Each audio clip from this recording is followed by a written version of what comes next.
మీరు చూస్తున్నారు YVN news. మా న్యూస్ మీకు నచ్చితే లైక్ చేయండి, షేర్ చేయండి, సబ్స్క్రైబ్ అవ్వడం మాత్రం మర్చిపోకండి. గారికి మూడు పిఎస్సిఎస్ అధ్యక్షులు శ్రీని గారికి, బుజ్జి గారికి, కృష్ణ గారికి, వైవన్ రమణ గారికి, అలాగే ప్రెసిడెంట్ గారికి, ప్రెసిడెంట్లు, ఎంపీటీసీలందరికీ కూడా నా హృదయపూర్వక నమస్కారాలు తెలియజేసుకుంటూ ఈరోజు ఇక్కడికి విచ్చేసిన డేరాలకి, అతి తక్కువ మంది వచ్చిన లబ్ధిదారులందరికీ కూడా ప్రత్యేక ధన్యవాదాలు తెలియజేసుకుంటున్నాం. ఒకసారి ఒకటి మాత్రం మనం గమనించాలి, ఏ ప్రభుత్వం అయినా ఏ కార్యక్రమం అయినా పబ్లిక్ తెలియడం కోసం అక్కడ ఉన్న నాయకులతో ఒక కార్యక్రమాన్ని చేపడతారు. ఏ ఇనాగ్రేషన్ చేసినా ఒక కార్యక్రమాన్ని చేపడతారు. నక్విల్ మండలంలో 49 డిపోలు ఉన్నాయి. 49 డిపోల్లో ఈవేళ 25,915 కోట్లు ఇస్తున్నాం. 49 × 5 245 మంది, వీరు 40 మంది, అంటే 300 మందితో అతి తక్కువ ఖర్చుతో కార్యక్రమం చేపట్టారు. రాజకీయ నాయకులకు పని లేకపోతే మా డబ్బు మేము కొట్టుకోవడానికి ఇక్కడ రాము. చేసే కార్యక్రమాన్ని ప్రజల్లో ఉంచాలి. 74 సంవత్సరాల వయసులో రాష్ట్రంలో ఎన్ని ఇబ్బందులు ఉన్నప్పటికీ, ఆర్థిక పరిస్థితులు ఉన్నప్పటికీ కూడా, ఆర్థిక పరిస్థితులు ఇబ్బందిగా ఉన్నప్పటికీ అన్ని రంగాల్లోని ఒక పక్క సంక్షేమంలో మరో పక్క అభివృద్ధిలో ముందుకు దూసుకుపోతున్నటువంటి ఈ కూటమి ప్రభుత్వం అనేక కార్యక్రమాలు వచ్చిన వెంటనే ఇచ్చిన మాట ప్రకారం 7,000 రూపాయలు ఇవ్వడం, తర్వాత నుంచి 4,000 ఇవ్వడం, 6,000 ఇవ్వడం, 15,000 ఇవ్వడం మనం చూస్తున్నాం. అలాగే తల్లికి వందనం పేరుతో ఎంతమంది ఉంటే అంతమందికి కూడా 15,000 రూపాయలు ఇవ్వడం మనం చూసాం. మరి ఇది కాకుండా మత్స్యకారులు ఎంతమంది అయితే వేటకి వెళ్ళి ఆ వేట నిషేధ సమయంలో ప్రతి ఒక్కరికి కూడా 20,000 రూపాయలు ఇవ్వడం మనం చూసాం.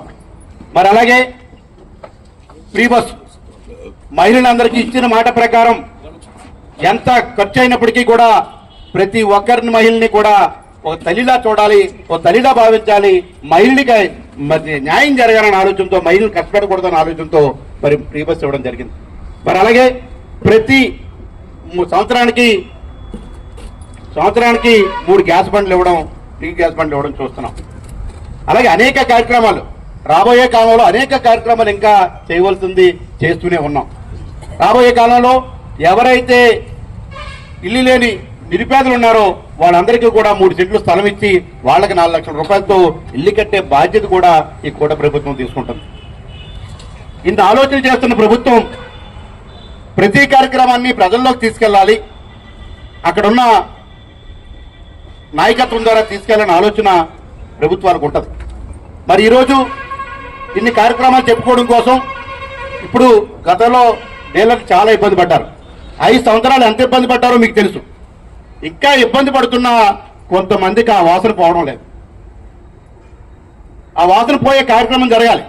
జరగకపోతే జరిపించే కార్యక్రమం కూడా మేము చూస్తాం. ఇందులో నో మొహమాటం అనేది లేదు. ఎందుకంటే ఎప్పుడు ఒకేలాగా ఉంటే మేము మారాలి, మారకపోతే మా పరిస్థితి అలాగే ఉంటుంది. ఫ్యాన్ కూడా లేదు ఇక్కడ. ఎంత దౌర్భాగ్యం అంటే చాలా దౌర్భాగ్యం.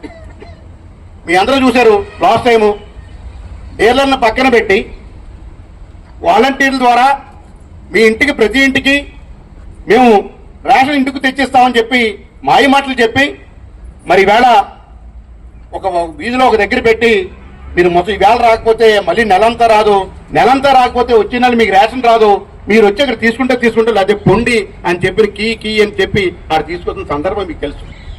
డీలర్కి డబ్బులు, వ్యాన్కి డబ్బులు, డీజిల్కి డబ్బులు, కళాసికి డబ్బులు, చూసేవాడికి డబ్బులు, ఎక్కడ ప్రజలకు న్యాయం జరిగింది? మరి ఈవేళ 1వ తారీఖు నుంచి 15వ తారీఖు వరకు రేషన్ డీలర్ రేషన్ షాప్లో ఉంటే నువ్వు కూలికెళ్ళి వచ్చినప్పటికీ కూడా, నువ్వు పల్లెకి వెళ్ళి లేకపోతే ఏ పని మీ వ్యాపారానికి వెళ్ళి ఎక్కడికి వెళ్ళినా మీరు వచ్చి రేషన్ తీసుకోండి అని చెప్పి ప్రభుత్వం చాలా చక్కగా చెప్పడం జరిగింది.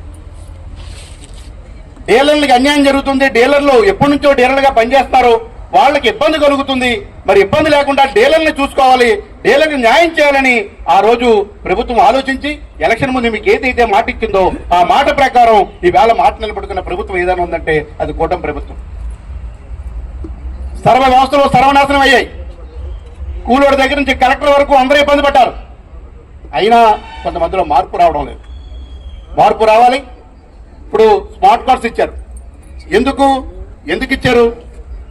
ఎక్కడా అవినీతి లేకుండా మన స్వైపింగ్ ఎలా అయితే చేసుకుంటామో ఆ స్వైపింగ్ ద్వారా ఆన్లైన్లో చేసుకున్నట్లయితే ప్రజలకు ఇబ్బంది కలగఉండదు, అక్కడ లేట్ కూడా ఉండదన్న ఆలోచనతో ఇవాళ ఈ కార్యక్రమం పెట్టడం జరిగింది.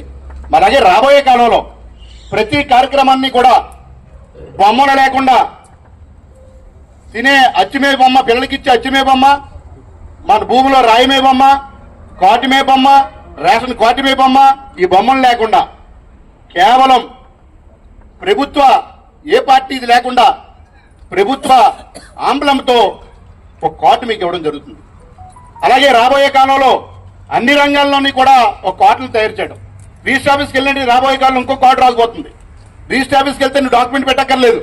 నీకున్న ఆస్తి ఎంత ఉందో అన్ని కార్డు వస్తాయి. ఆ కార్డులో పెట్టుకుంటే నువ్వు స్వైపింగ్ చేస్తే నీకున్న ఆస్తి వివరాలు వస్తాయి. దాని ద్వారానే నువ్వు రిజిస్ట్రేషన్ చేసుకునే పరిస్థితి కూడా రాబోయే కాలంలో రాబోతుంది. ప్రజలకు ఇబ్బంది కలగకుండా ప్రజలకి న్యాయం చేయాలనే ఆలోచనతో ప్రభుత్వాలు 10 కాలాల పాటు ఉండాలి. గ్రామాలను అభివృద్ధి చెందించాలి. ఈ రాష్ట్రంలో ఉన్నతమైన రాజధాని కట్టాలి. ఈ రాష్ట్రంలో ఎక్కడ రైతులకు ఇబ్బంది లేకుండా పోలవరాన్ని పూర్తి చేయాలి. మరి అలాగే నిరుద్యోగ యువత ఎవరైతే ఉన్నారో, చదువుకుని ఎంతమంది అయితే ఉన్నారో అంతమందికి కూడా ఉద్యోగాలు కల్పించాలనే ఆలోచనతో ఈవేళ మరి ఏపీఐసీ ద్వారా అనేక కార్యక్రమాలు చేస్తుంటే మరి ఇక్కడ మీరు నిమ్మికి నీరెత్తినట్టు మేము ఇలాగే ఉంటామంటే మారవలసిన అవసరం ఉంది. మీరు మారకపోతే మేము మారుస్తామని చెప్పి తెలియజేసుకుంటూ నాకు ఈ అవకాశం ఇచ్చిన మీ అందరికీ ప్రత్యేక ధన్యవాదాలు తెలియజేసుకుంటూ సెలవు తీసుకున్నాను. జై హింద్.